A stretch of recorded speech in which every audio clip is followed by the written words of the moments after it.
What's up YouTube? So a lot of people have been asking me, Huncho, how do I play Hecarim? Can you please make a Hecarim guide, pretty please? And a lot of people in my Discord, join the Discord, link in the description. But anyways, that's besides the point. This is my Hecarim guide.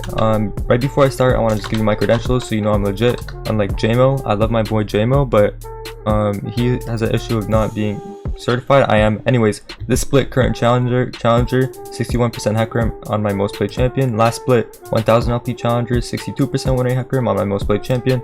Rank 1 Hecarim on the UGG leaderboards worldwide. 770 LP with 75% win rate Hecarim. And what is this? 1 and 3 on the Hecarim leaderboard. So I'm pretty certified, unlike JMO. Again, I love JMO, but like, so with Hecarim, there's actually only 2 rune pages that you want to go like ever. Let me just pull them up here.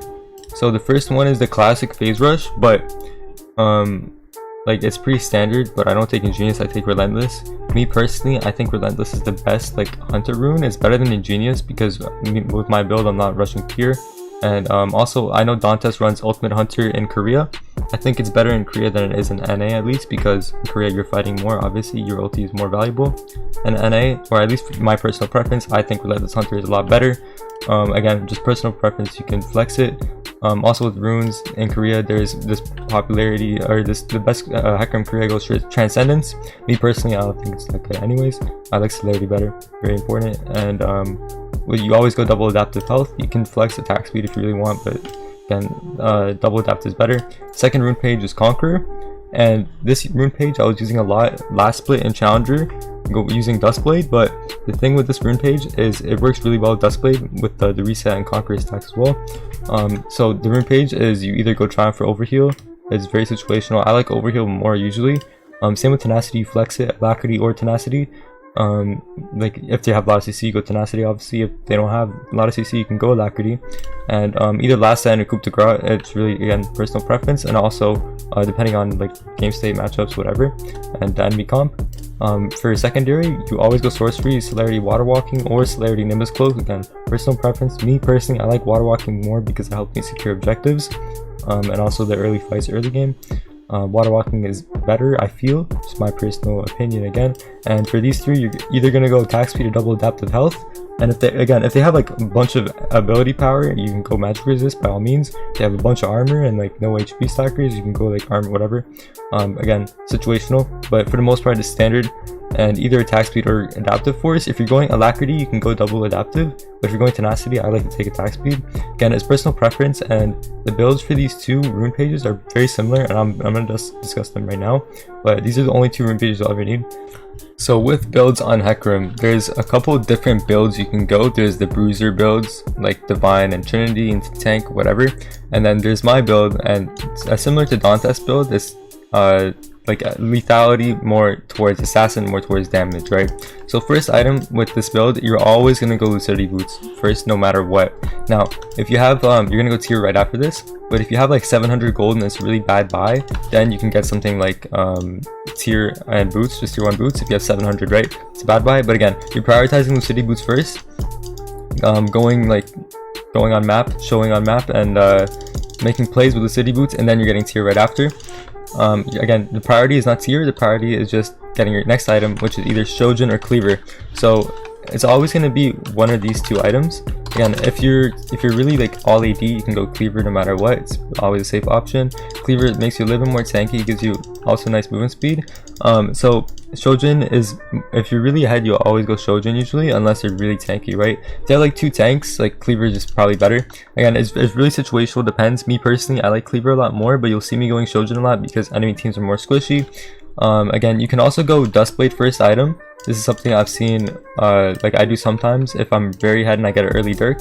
Dustblade first item is good, and as of right now, I'm recording this video and guide before the Dustblade nerfs next patch on 13.16. So next patch, I don't think Dustblade is going to be as good, even though I don't think nerfs are that bad. Eclipse is definitely another viable option, and even Yumu sometimes. Very situational, but also viable. For Mythics, you can also experiment with Trinity, but so what I like, usually it'll be Shojin first, into second item manamune. Now the thing about buying manamune second is that if you're really ahead, you don't really want to get manamune second. The reason is because it's not going to be fully charged no matter what, unless you get a really early tier first back, right? Tier 1 boots tier. If you're like 250 stacks, that's when I deem it about worth it to get a manamune. If you're 250 tier stacks, then you can get manamune. You're gonna stack it up really quickly in about a minute or two, 2 minutes probably, right? If you're like 360 tier stack, if your tier is full, just buy a manamune. Like manamune damage is irreplaceable in Hecarim. It's the best damage item you can ever get. It's synergizes super well with this kit. Super good mana pool, whatever. It's the best item, undisputed. And after manamune, sorry, is either manamune second, or if you're really fed, then you can get a Dustblade, then you can get an Eclipse, then you can get a Umuz, then you can get like any mythic you want, right? And then third item is going to be either manamune or the mythic item. For mythics, Radiant Virtue is really good on Hecarim, so this is another example of a like 3 item core build. Radiant, manamune, and Spirit Shojin, another really good. Either it's going to be Shojin or this. This is something you'll see me doing sometimes, but mainly I'm going Dustblade. But because Dustblade's getting nerfed next patch, I'm sure I'll be going Eclipse more, maybe even Umuz. I'll probably not opt for Umuz, but instead maybe even Trinity. Trinity can be viable, but probably not, right? I'm going to be going Radiant a lot. Even Shroud if you really want to play Util. This is another example of a build. But 4th and 5th item is all situational. It can be Death Dance, it can be Maw, it can be like a combination of anything, Sterax, anything situational, right? Force of Nature, it could be Dead Man's as well. It could be Dead Man's, it could be really just anything that you need. It doesn't matter what you build onwards. Something I don't like building in Hecarim would be like Guardian Angel. I don't think it's the best unless you're like super like fed and your team is losing and you're gonna die, so you have big bounty, so you get Guardian Angel. I don't like it very much. I get questions asked if I can go Shojin and Cleaver. Now the thing about going Shojin and Cleaver is that right now my resistances are really low and I have like 2k HP. Like it's not like the worst, but again, me personally, like it's either Shojin or Cleaver for me. It's not usually both. Sometimes it is good to go both if you like really want the extra ability haste. But like right now Q is on like 1.8 second cooldown, is very short anyway, so you can build tanky, right? If you want to go Serota is also really good. If you want to carry hard with Dustblade, something like that, right? Any type of builds like this. But for Hecarim, it's not so much the builds, it's so much the way you pilot him and the way you control him early game. Getting past early game is really important. But that's it for builds, literally. So yeah, right after builds, I want to talk about Hecarim's champion identity, right? So Hecarim, he's a very popular belief that everybody in solo queue thinks Hecarim just gonna AFK farm, he's gonna full clear, blah blah, AFK farm, he's gonna have really high CS, low ganks, whatever. What I've been doing recently, let me pull up my OPGG and GM Challenger Elo. I've been level 3 ganking, you know, starting Raptors, starting Wolves, and looking for the level 3 gank when it's applicable. For example, this Riven game, I know for sure I level 3 gank top. So I told my Aatrox I'm going to start Raptors and I'm going to level 3 gank top, so just play accordingly, let Riven push into you, she's going to all in, right? In a dueling lane like Aatrox Riven, where I know Riven wants to all in with no TP, getting a kill there and getting myself ahead, or Aatrox says, is really valuable. And right after, if we look here, 2 minutes in, I have 700 gold, I just buy tier boots, right? You have 700 whatever tier boots, you get 950 lucidity boots, then tier, as I mentioned earlier. That's just something that I've been doing recently. And with Hecarim, it's not always about farming and out-tempoing. Yes, Hecarim excels at out-tempoing and farming very quickly with Q stacks, but again, you don't always have to be farming. And in lower elos, as a coach, I coach some Hecarims in lower elos and they focus too much on farming. And if you guys are familiar with Tarzan, he says a good jungler knows when to not farm, right? And that applies very well to Hecarim, because most people just want to keep farming on Hecarim when after 2 items you're really strong, you can look for skirmishes, mid-game, whatever. Yeah, so one more thing with Hecarim is that Q stacks is everything, right? So before you're ganking, before you're, like, say I'm ganking bot here, right? The only thing I'm really thinking about is how I can get Q stacks, right, before my gank. So I'm camera bot, see, whatever, Q stacks, 3 Q stacks, I'm pulling this as far as I can. Like, if you watch my VODs or anything, you always see me maximizing the amount of time I have Q stacks, right? So if Dragon's up in 20 seconds right now and I'm on Gromp, like, I'm gonna wait.